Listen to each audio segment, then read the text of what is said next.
नमस्कार दोस्तों। आज की लर्निंग में हम लोग जानने वाले हैं एक कंपनी जो कि खास कर देखा गया कि एक टच स्क्रीन्स पावर मीटर बनाती है और इतना ही नहीं कुछ और काम काज भी करती है कंपनी। जहाँ की मेन जो काम है इसका वो टच स्क्रीन्स पावर मीटर्स पे काम काज करती है। अब इसका कितना मार्केट पोटेंशियल है उसके बारे में समझने का प्रयास करेंगे। इनके प्रोडक्ट में देखा जाए तो प्रोडक्ट में क्या क्या प्रोडक्ट इस कंपनी को लेकर के कहता है। इसके पास डिजिटल पैनल्स मीटर्स हैं, ट्रांसड्यूसर है, पावर सप्लाई है, स्लैम्प्स मीटर्स हैं। मीटर बनाने वाली कंपनी कह सकते हैं सिंपल।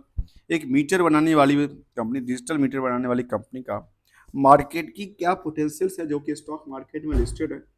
और देखा गया कि ये BSE और NSE दोनों पे लिस्टेड है। कंपनी का नाम है ऋषभ इंस्ट्रूमेंट। प्राइस को छोड़ दीजिए, प्राइस को देखें तो छोड़िए, इसको बाद में देखें। इसमें पहले ये देखा जो परफॉर्मेंस लेवल क्या करती है। जैसे आज के टाइम में हम देखा, अभी स्टडी कर रहे हैं, यदि इस स्टॉक की जब देखा जाए तो कहती है नियरली कुछ जंप करती नजर नहीं आती, चाहे 1 साल के डेटा को बेसिस ले लें या 5 साल के डेटा को ले लें, या फिर 6 महीने के डेटा ले लें। तो क्योंकि इस स्टॉक में ऐसा कोई पुल बैक नहीं देखने को मिला, लेकिन फिलहाल यहाँ पे पिछले 5 दिनों से लास्ट 5 दिन के ट्रेडिंग सेशन में क्या देखने को मिली, जहाँ पे कुछ एवरेज वैल्यू निकलती आती नजर आती कंपनी को लेकर के। तो देखिए, अभी फिर इसका रेजिस्टेंस और सपोर्ट की तरफ जो ध्यान दिया दिया जाता है, तो ये देखिए बाकी तो बड़ी लंबी चौड़ी नीचे तक चली गई थी स्टॉक, लेकिन मैं कहता हूँ ये नियरली फिलहाल ये जो बहुत ज़्यादा नीचे मोमेंटल जाती है। सपोर्टिंग लेवल इसका ये आती है, और फिलहाल इसका रेजिस्टेंस लेवल जो है वो ये देखते नज़र आती है जिस प्राइस पे लगातार और कई टाइम तक मूवमेंट के बाद उसमें बनी रही है स्टॉक की प्राइस के आसपास। इन दोनों प्राइस के आसपास लगातार, इसी स्टॉक की प्राइस के आसपास लगातार बनी रही। चाहे टाइम फ्रेम 4 जून से लेकर के, मैं कंपेयर इसलिए करूँगा कि 4 जून को पता है ना, 4 जून को सबके सब मार्केट जब एक एक ही लाइन में सब खड़े हो गए थे, उसके बाद जो मार्केट बाकी कुछ स्टॉक अच्छे खासे पुल बैक नजर आए थे, लेकिन यहाँ पे उसी रेंज में ट्रेडिंग करती नजर आती है, उसमें कुछ रेंज को तोड़ती नजर नहीं आ रही है। तो जबकि इसका समझने का प्रयास करते हैं कंपनी को लेकर के, तो कहती है रिसर्व इंस्ट्रूमेंट जो है वो करंट प्राइस को काटते हैं। बेसिकली ये 3 फैक्टर से बनती है, फंडामेंटल, टेक्निकल जिसको ट्रेंड कहते हैं, और तीसरा है सेंटिमेंटल। तो सेंटिमेंटल और फंडामेंटल की बात करेंगे, टेक्निकल ट्रेंड की बात करने वाले हैं। इसके बाद जो स्टॉक का पी वो भी डिपेंडेंसी होता है, डेली चलने वाला होता है, जो कि किसके बेसिस पे चलने वाली होती है, करंट मार्केट प्राइस के ऊपर चलती नजर आती है, क्योंकि ये एक प्रॉफिटेबिलिटी जितना हुआ उसके हिसाब से रेशियो बताती है। जो अच्छा ये करंट प्राइस ये है, उसका आकलन स्टॉक का पी ये कहता है। फिलहाल देखा जाए तो स्टॉक का पी यदि 43 कहता है, तो इंडस्ट्रियल के पी इसके बारे में कहता है करीब करीब कितना 61 कहता है। यदि इसको दोनों को आपस में कंपेयर करके देखा जाए तो ये लगता है अभी परफॉर्मेंस उतना लेवल पे किया नहीं इसके हिसाब से। मतलब इसके हिसाब से अभी स्टॉक में नियरली 50% का जंप होना चाहिए, ऐसा इसके आंकलन से देखने को मिलती नजर आती है। तो क्या ये 50% जंप हो सकती है, ऐसा कुछ है? तो 52 वीक में देखा जाए तो 635 तक गया था, अर्थात जो 50% का आंकलन हम यहाँ पे कह रहे हैं ना, वो 50% आंकलन तक गया था, 650 तक को कवर किया था। लोअर साइड भी काफ़ी ज़्यादा चला गया था, 380 तक गया था। इसके बाद दूसरा इंडिकेटर देखते हैं जिसका नाम है stock debts to equity ratio, वो 0.10 के आसपास है। जबकि करंट रेशियो थोड़ा सा इसका ज़्यादा है, current assets divided by current ratio, current liabilities, तो इसका रेशियो निकल के आती है 2.66, अर्थात ये थोड़ा सा बेहतर निकल के आती है, अर्थात इसमें क्या है, करंट एसेट्स थोड़ा सा एट्रैक्टिव ज़्यादा निकल के आती है। इसके बाद आरओसी की बात करें तो आरओसी कहती है 9.671 और आरओई कहती है 8.26 का। डिविडेंड डील का कोई ट्रैक रिकॉर्ड नहीं है फिलहाल। बुक वैल्यू था 146 का, जबकि इंट्रेंसिक वैल्यू इसका कंपनी का निकल के आया था 272। इसके दोनों को कंपेयर करके देखें तो मार्केट प्राइस इससे कितना इंट्रेंसिक जो कि इंडस्ट्रियल पोटेंशियल है, इंडस्ट्रियल पी से थोड़ा सा कम परफॉर्मेंस करती नजर आती है। किसके बेसिस पे? स्टॉक की ईपीएस के बेसिस पे। ईपीएस कहता है 10 रुपये 40 पैसे का, जबकि नंबर ऑफ शेयर इसमें 3 करोड़ 82 लाख के आसपास निकल के आती है। इसमें एक बात है, जो कंपनी के प्रमोटर ने कोई प्लेस नहीं किया अपने स्टॉक को लेकर के, अच्छी बात है। प्राइस टू बुक वैल्यू फिलहाल 3 गुना के आसपास कारोबार करती है, और जो प्रमोटर्स हैं वो 70% से ज़्यादा की होल्ड करती नज़र आती है। मार्केट के बारे में पता है, मार्केट कैप के लिए मार्केट कैप भी हमेशा चेंजेबल होती है, जो कि डिपेंडेंसी होती है करंट मार्केट प्राइस की, और वो मार्केट कैप करीब 1700 करोड़ के आसपास निकल के आती है। कंपनी कहती है नियर अबाउट द कंपनी के बारे में, तो रिसर्व इंस्ट्रूमेंट जो है limited with the experience of the nearly 3 decades, कहती है 30 सालों का एक्सपीरियंस है। An organisation has the build in the core competence in the manufacturing of the design and development of the test and the measuring instruments। Basically test and measuring का लेकिन website पे देखने को मिलता है। ये क्या करती है, ये डिजिटल मीटर बनाने का कामकाज करती नजर आती है। दोस्तों अभी तक आपने मेरा चैनल को सब्सक्राइब नहीं किया, चैनल को सब्सक्राइब कीजिए, बेल आइकन को दबाइए और लेटेस्ट वीडियो के लिए बने रहिए, क्योंकि हम बात करने वाले कंप्लीट स्टडी को लेकर के आखिर पियर्स इसके बारे में क्या कहता है। पियर्स में देखा जाए कि इलेक्ट्रिक इक्विपमेंट्स बनाने वाली कंपनी है।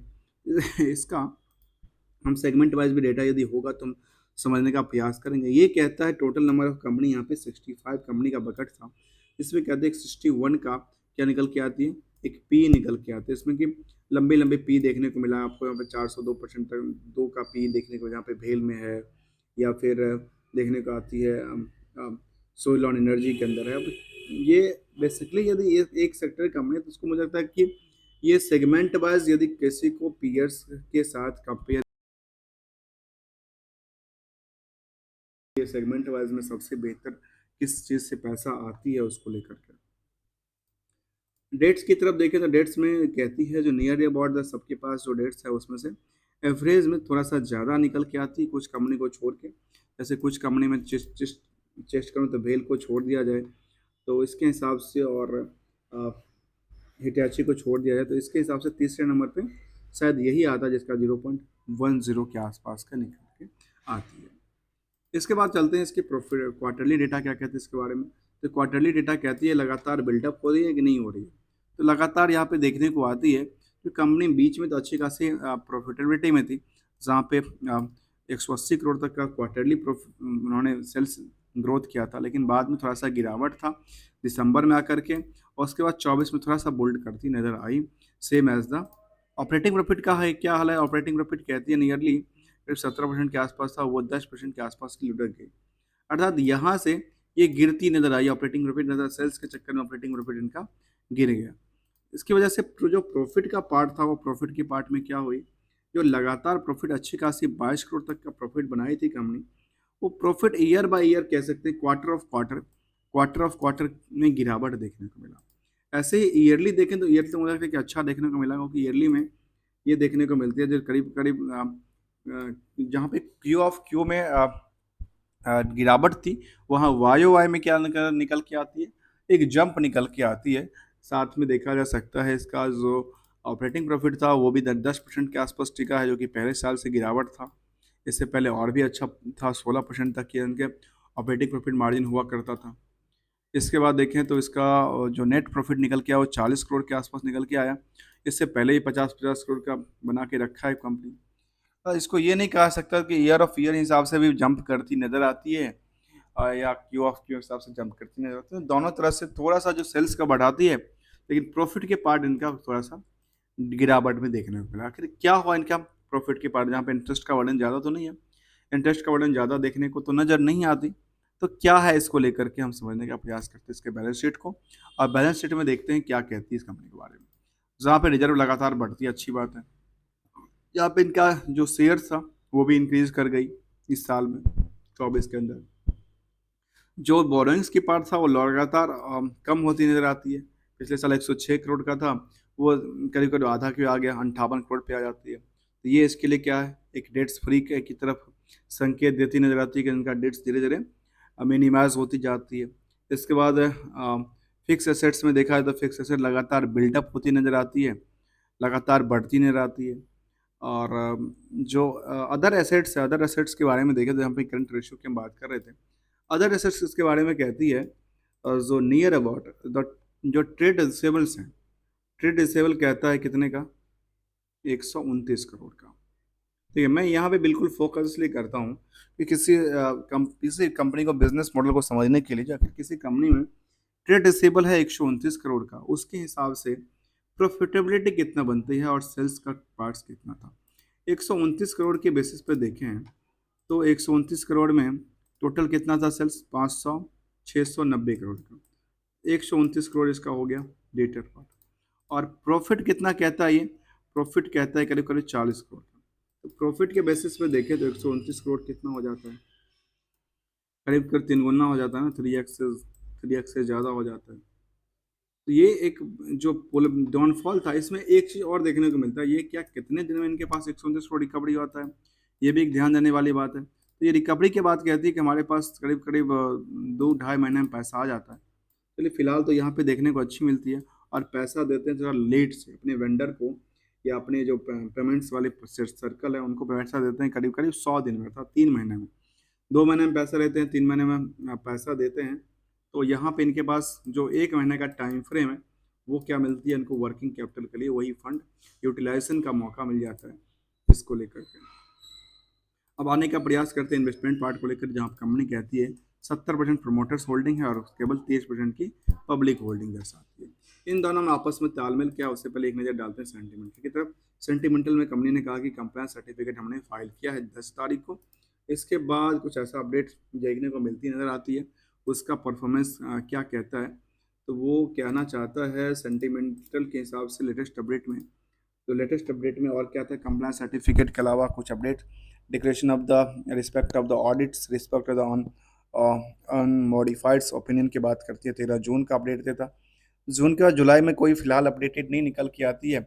इंपॉर्टेंट डेट देखते हैं, डिक्लेरेशन ऑफ द मॉडिफाइड के जून की बात करती नजर आती थी, फिलहाल ऐसा कोई नज़र नहीं आता।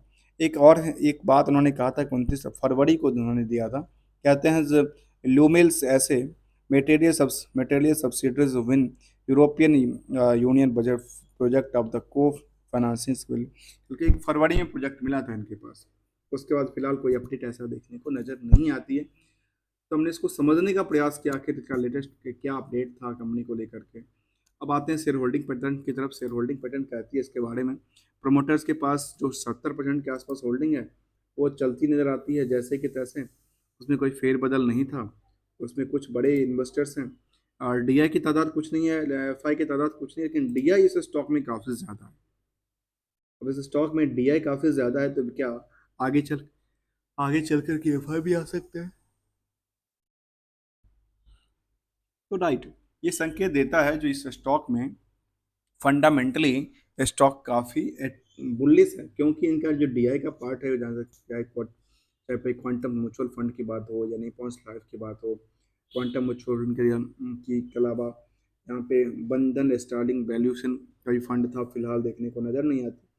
लेकिन आदित्य बिरला फिलहाल यहाँ पे, मतलब कुछ बड़े बड़े यहाँ पे डीआई बैठे हुए हैं इस स्टॉक को लेकर के, अर्थात यहाँ पे फंडामेंटली ये कहा सकते हैं फंडामेंटली में कोई इशू नहीं देखने को नजर नहीं आता। जबकि पब्लिक यहाँ 14% के आसपास होल्डिंग है, उस 14% की होल्डिंग है, पब्लिक क्या सोचती है, तो पब्लिक भी 14% में कम नहीं है। पब्लिक जो 2 लाख से कम के इन्वेस्टेड है, वो नियरली 10% के आसपास के कैप्चर कर लिए हैं इस स्टॉक को लेकर के, नियरली 10% कैप्चर करते नजर आए हैं।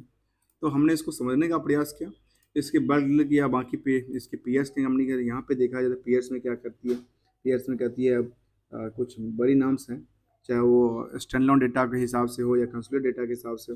कई बार मैं इसको नहीं कहता हूँ जो ये नंबर 1 पे आती है कि नहीं आती, क्योंकि इनका जो डेटा है, इसका डेटा अपडेटेड नहीं होता है कई बार। तो हमने इसको काफ़ी बार नोटिस किया है, एनएससी का जो बीटा वर्जन है इसमें जो डेटा सारे के सारे अपडेटेड नहीं होता, कुछ डेटा अपडेटेड होता है, यहाँ पे देखने को बनती नज़र आ सकती है। तो हमने इसको देखने का प्रयास किया, जो लगातार पता है अभी लगातार क्या हो रही है, मार्केट इसके पीछे चलती नज़र आती है। जहाँ पे अभी जब हमने देखा था इसको गिरावट में था, अब मार्केट थोड़ा सा क्या होती है इसके पीछे जंप कर दी नजर आती है। जहाँ पे 1 महीने के चार्ट में देखने को मिला कि अच्छा ये थोड़ा सा चलती बुलती नहीं है स्टॉक, लेकिन क्या यहाँ से किस एवरेज प्राइस के आसपास जब भी देखें, खास के 4 जून के बाद की पीरियड को देखें, तो 4 जून के पीरियड के बाद क्या हुआ मार्केट को लेकर के, तब के मार्केट थोड़ा सा सस्टेन करती नज़र आती है। और एक तरह से देखा जाए फिलहाल भी करीब करीब 30 डिग्री के आसपास की ग्राफ बनाती नज़र आती है स्टॉक लेकर के। हमने इसको समझने का प्रयास किया, चाहे सेंटिमेंटल की बात हो या फिर इसके लेटेस्ट अपडेट की तरफ चर्चा की बात हो। पीयर्स के हिसाब से कंपेयर करके यदि इसके हिसाब से देखें तो ये नियरली स्टॉक और जंप कर सकता है, क्योंकि स्टॉक के पी और डेट्स काफ़ी कम देखने को मिला है, जो कि इसकी पोटेंशियल और बनती नज़र आती है। दोस्तों कोई रिकमेंडेशन नहीं है किसी स्टॉक को प्रति खरीदने बेचने और होल्ड करने को लेकर के, this is your money, your decisions, your risk, this is only learning purpose studies. Thank you so much for joining here दोस्तों।